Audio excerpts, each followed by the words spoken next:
agente de segurança penitenciária. Ou é carrasco ou é corrupto, só nos conhece assim. Acho que tem uma conspiração feliz do destino. Talvez o primeiro produto iniciado tivesse que ser o primeiro a ser lançado, quando é ao contrário. Esse documentário que é lançado hoje foi o início de tudo, a partir, é claro, da semente do livro do Drauzio Varela, Carcereiros, ainda à venda nas melhores casas do ramo, ainda essencial, ainda atual.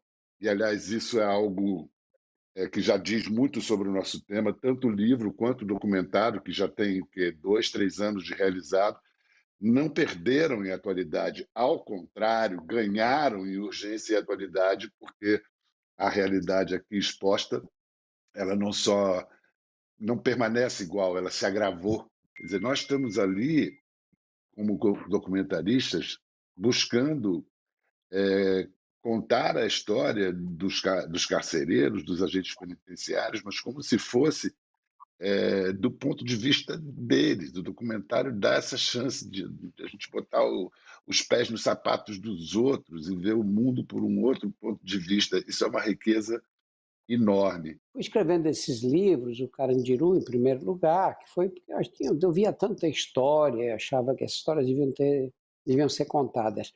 O Carcereiro já foi um livro escrito pela minha assim, admiração por esses personagens, não é? Porque são caras que a sociedade joga lá dentro com um salário razoavelmente medíocre e faz questão que eles resolvam o problema, que eles mantenham aquelas pessoas indesejáveis trancadas e que não deixem fugir para não atormentar a sociedade, né? E aí, quando o Pedro me falou que eles queriam filmar, achei o máximo mesmo de fazer um documentário sobre o livro, né? Esse projeto ele começa para mim, na verdade, alguns anos antes, quando eu criei o Quebrando o Tabu, e fiquei com muita necessidade de conhecer a penitenciária. A partir daí, eu fiquei com vontade de me aprofundar no tema e descobri, através do Sérgio Vaz, o trabalho dos agentes penitenciários da penitenciária de Adriano Marrê, de Guarulhos, que tinha um grupo de teatro. Eu cheguei lá, o grupo de teatro estava desativado. E, em conjunto com a Cláudia Calabria, eu ajudei a reativar o grupo e eu convivi muito tempo ali com os agentes, a Cláudia também, e desenvolvemos uma relação. E eu lembro que na época eu fiquei com um pouco de medo e eu fui procurar o Drauzio. E o Drauzio, que para mim eu considero uma pessoa quase sagrada, assim, de tão inteligente, ele falou assim: olha, Fernando, nós que somos da classe média, crescemos num mundo assim. Mas quando você vai na cadeia, o teu mundo se amplia para esse tamanho aqui. Como que a sociedade me vê, né? Será que me vê? É de se imaginar, talvez, que fosse mais fácil eu gravar no feminino, mas o presídio masculino, para mim, era muito, muito mais tranquilo. Tem um incômodo de ser mulher, porque eles vão sempre, a qualquer entrada minha no raio, eu tinha que parar na gaiola, que antecede esse espaço, e eles começam a gritar, feminina, feminina, e esse grito vai ecoando até o campo de futebol, porque pelas regras do PCC eles têm que vestir camisa, então eu nunca ia entrar desapercebida. E no feminino eu não tive tantas entradas, a gente entrou em alguns presídios, como 2 vezes em cada um, então não é que eu cheguei a construir essa relação, mas ele vibra diferente. Uma passada minha é muito maluco, mas pelas questões das regras do PCC eu sou muito mais assediada no presídio feminino, tem muito mais piada de cunho sexual ou qualquer coisa assim, ou provocações no feminino do que no masculino. Eles não me provocariam, eu me sentia mais respeitada e mais fácil. E talvez também tinha daí uma questão mais pessoal, mas toda a presença das mulheres grávidas, das mães, os bebês dentro do presídio feminino, me desestruturavam, me tocavam num lugar que era mais difícil para mim, pessoalmente. Tem medo de barulho de carro, tem medo de rua, tem medo de rojão. Tem sons, né, que não vão sair da minha cabeça nunca mais. Né? Eu acredito na tese de que jogar luz nos cantos escuros da sociedade é importante. E a informação, o conhecimento libertam. A cadeia, ela não é feita para punição, ou pelo menos apenas para punição. Ela é feita para reabilitar. E eu acho que é importante a gente mostrar o dia a dia, o drama dos agentes penitenciários, porque a gente mostra como não funciona o sistema atual. É um sistema que enxuga gelo tentando erradicar as drogas pela via da oferta, ao invés de erradicar pela via da demanda, o que significa um sistema prisional lotado que prende mais do que a sua capacidade de prender. Quer dizer, estão empurrando, marginalizando cada vez mais as pessoas.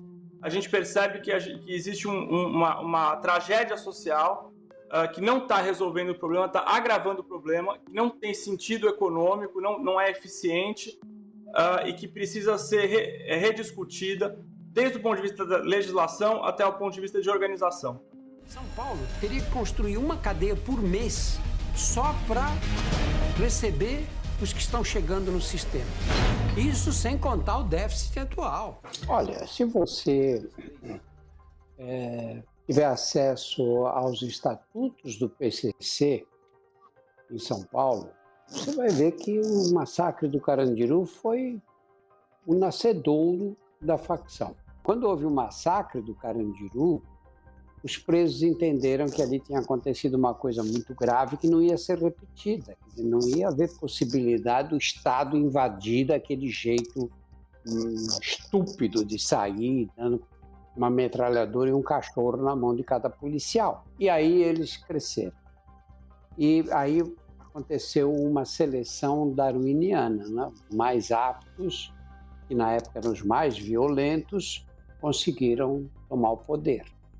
E depois, como a violência sempre causa mais problemas do que resolve, veio a segunda geração do PCC, que foi uma geração que entendeu que através do diálogo você conseguia resolver a maioria dos problemas de um jeito mais simples.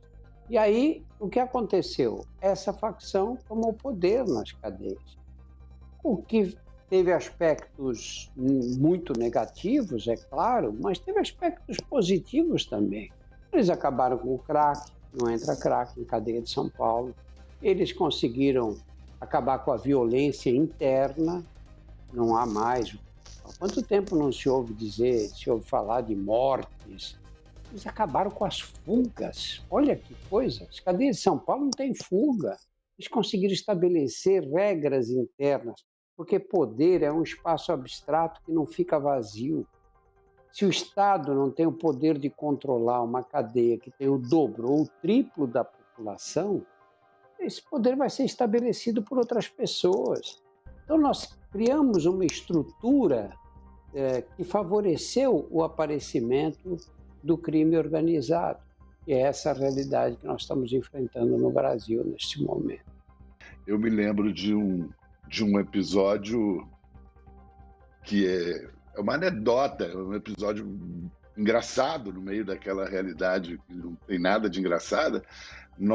Eu ainda fazia o Big Brother, eu tinha acabado de fazer o último, uma coisa assim, e a gente entrou num setor do semiaberto em que nós fomos filmando, então foi entrando eu, Fernando, a câmera e tal, e quando me viram, vários prisioneiros, aquela população carcerária jovem, eu acho que o mais velho, o caquético, tinha 23 anos, era uma garotada, trágica, e todos assistem televisão, né?